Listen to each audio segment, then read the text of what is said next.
Hello everybody and welcome. In this video I will show you how to customize gestures for your headphones Pixel Buds Pro 2. You have to start by open settings, then go to connected devices. Now click the settings icon near to your headphones. After that scroll down and click on touch controls.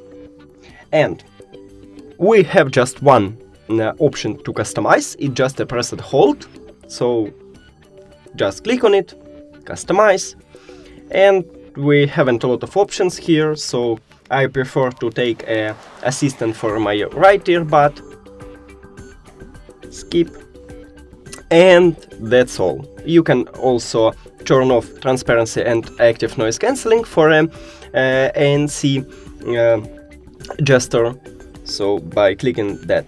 And that's it. Thank you for watching this video. If you found it helpful, please consider subscribing to channel and leave the like on the video. It's really important to us. See you later!